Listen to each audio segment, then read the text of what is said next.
how are you doing today? I hope you're doing excellent because we're going to be talking about airfoil terminology. Number 2, this is the second video about airfoil terminology. So without further ado, let's jump right in. Okay, so let's get started. So we have the flight path. The flight path. Now, the flight path is always in the direction that your aircraft is traveling. So if you're traveling this way, and here's your little plane,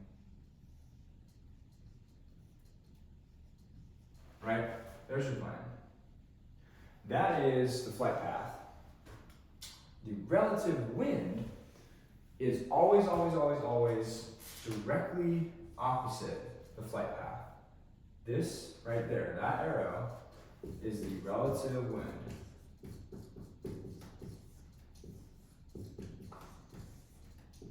Okay, so the relative wind is opposite your flight path. Remember that, that's key. Opposite the flight path. Flight path. So why does this matter, you might ask? Why should I know that it's directly opposite the flight path? Because it helps when we're talking about lift and with regard to wings and flight. We always talk about lift. So knowing that the relative wind is opposite the flight path is going to be important for what we're going to be talking about next. So let's dive into that. Okay, so let's do the wing shape. So there we have our wing. All right. We have our chord line. All right. And then if we want to add on to, now that should also be straight. Let's fix that. Rid of those. I think in my previous video of lift, I think I misspelled camber. So remember, camber is the curvature of that airfoil. And it's spelled camber, not chamber. Excuse me. So that's how you spell it. I apologize if I confused any of you, it's spelled that way. Okay, then we have our chord line. This does have an H. I think I mentioned this before. I am an aviation major, not an English major. So chord line, camber, and then let's talk about, remember what we just went into a little bit of depth about was our relative wind, right? So it's directly opposite flight path. We'll just say RW is our relative wind. So the angle between the relative wind and the chord line, okay, that snapshot, I'm going to bring that down, and that is the angle of attack. Angle of attack. Right? And so when we have positive angle of attack and our wing is generating lift, we can say that lift is equal, and it acts perpendicular, okay?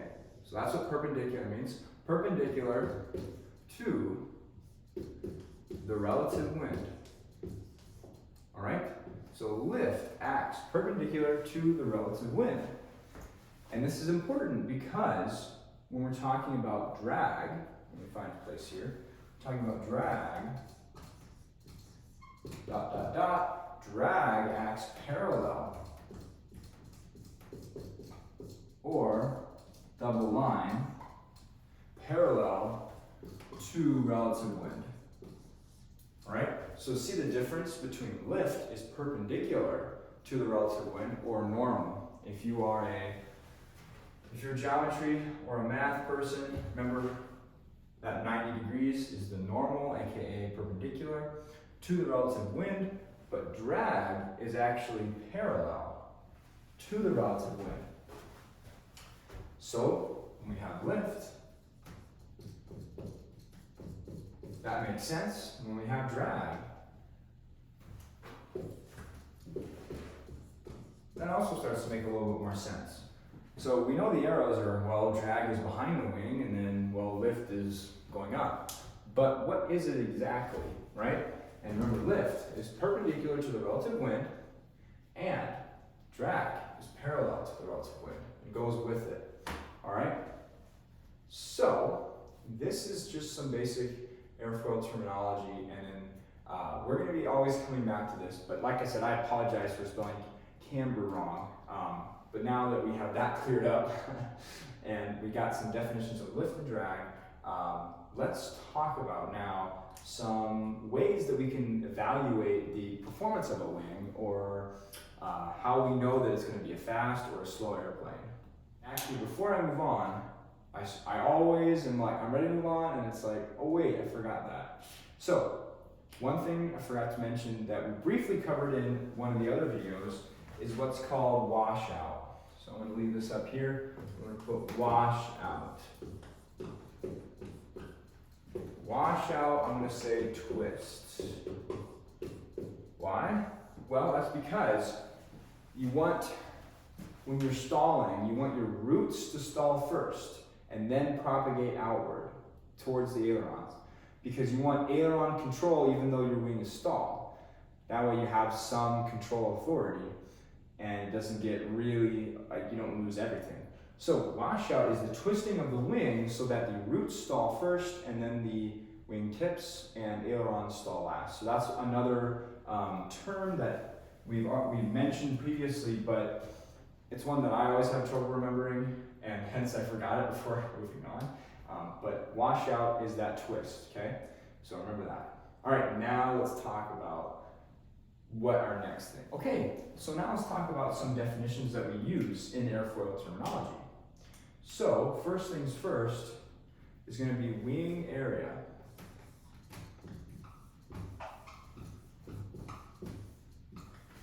Okay, and that's going to be symbolized by an S. So a wing area is mathematically the span times the chord. All right? So this is, the definition in quotes, is the wing platform area, also including the fuselage area. So it's basically the wing platform area. Think of, you know, you have a square, right? You have a square. You have 5 feet by 5 feet. Well, we know that this area equals 25 feet squared, right? Just like that's what our wing area is also. Obviously a little more complicated than that, but when you think about wing area, it's wing platform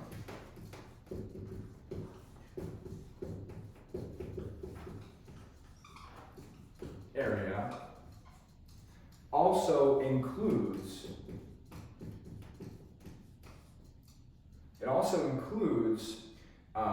the fuselage. Oh gosh, I probably spelled that wrong. Fuselage area. So when we talk about the wingspan, wherever the wing intersects the fuselage, that's where we go. So it's not the entire area, but it's just the area included with the wing. So I'm going to specify that. With the wing. So it's not the entire fuselage, but it's the wing platform area, including the fuselage area that's associated with that wing. All right? It's included with the wing. That is wing area. So now let's go ahead and talk about span. Now wing span, all right, has little b. Little b. The other one was capital S for the wing surface area. But the wing span is actually lowercase b. And this is measured from wingtip to wingtip.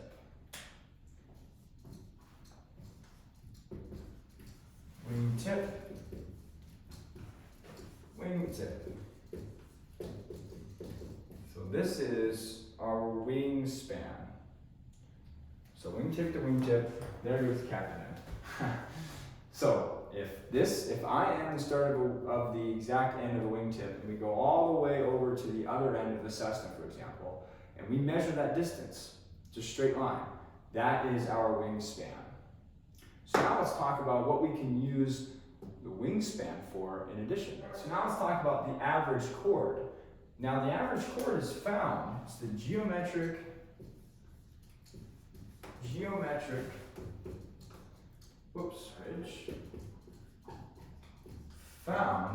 average of the chord, which, remember, chord is, we have our airfoil, right? This is the chord line, but that distance between trailing edge to, or excuse me, yeah, leading edge to trailing edge, that's our chord. So to find our average chord, we take, so chord average, we take, let's see, so we take our surface area divided by our wingspan. Surface area divided by wingspan gives us our average chord. And like all things in math, this will then lead into another one. So now let's talk about the aspect ratio. So this is really how the aircraft is going to perform, right? Question mark, performance. And this is found, so AR is found by the wingspan divided by the average chord. So see how all these things are leading into each other? So the wingspan divided by the average chord. This is really going to be how is this airfoil, this airframe, this plane, how is it going to perform? Is it going to be fast? Is it going to be slow? So let's go ahead and talk about some examples to show how the aspect ratio works. Okay, now let's take a look at some examples. So I've kind of written down the wing area, wingspan, average chord, and aspect ratio. The previous ones that we've discussed to kind of better help wrap your mind around how these all work together. So remember, the aspect ratio is the wingspan divided by the average chord. So with Piper Archer, here at UND, our chord, our wingspan is 35.5 feet. See, even I get these mixed up, so don't feel bad if you do. Remember, the B, little b, is the wingspan. All right, so span does not equal the wing area. Even though it says an S, that's not the wingspan. Wing area is S, wingspan is B. So the wingspan is 35.5 feet. The average chord is 4.8 feet. So to get the to get the aspect ratio, we take 35 divided by 4.8. What do we get? Let me write this down. 35.5 divided by 4.8. And well, that should be 7.4. 7.4. That is our aspect ratio. So what does this mean? Well, low equals fast plane, right? High numbers equals slow. So to give you a perspective about what 7.4 is an F-16 equals 3, right? Really fast, okay? And then a U-2 plane, spy plane, is E3. So, right around in this range, you got lots of lift, but lots of drag. So cutting it down to 3 is going to give you lots of minimizing your drag, but not as much lift. But you have that big giant rocket engine. It's not really a rocket engine, but you got this massive engine on the back helping you go forward. The U-2 spy plane is 23. That is pretty good. And some gliders can get up even to 40. So we'll talk about gliders. They can get up to 40. So this is a really interesting way to describe how the aspect ratio is going to affect your performance. So most aircraft that are light GA, Cessnas, Piper Archers, they're going to be right around that 7 range. So nothing crazy. They're going to generate lots of lift, but also lots of drag. So they're going to go fast, but not nearly as fast as an F-16. But they're not nearly going to be as efficient as a U-2 or even a glider. Those numbers are crazy high. Incredible what they can do. So now let's talk about our last sort of equation that we can help relate to aircraft. All right, so now we have the taper ratio. The taper ratio is the ratio of tip chord to root chord. This is kind of showing how tapered is it, Do you go from, for example, like really small to like way big, as an example, or do you kind of go from a big to a big?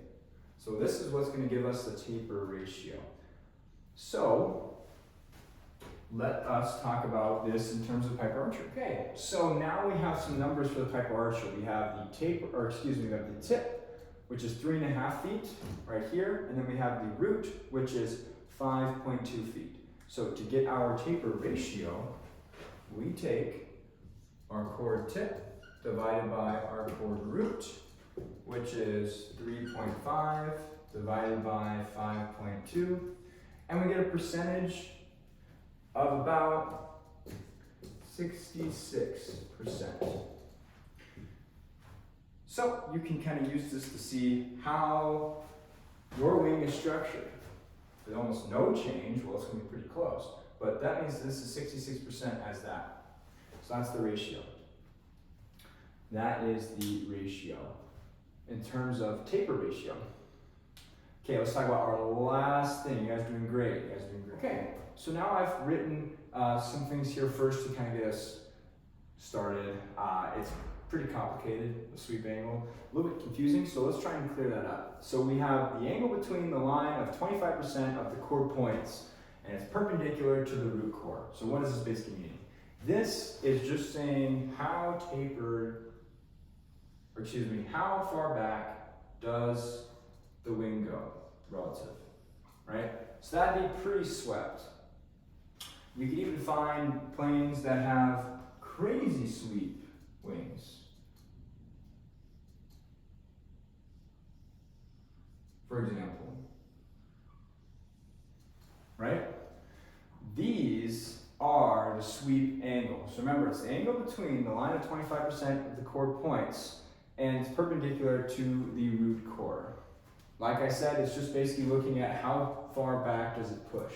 So when we talked about our supersonic lecture, we talked about how you hit the critical Mach number and then bad stuff happens.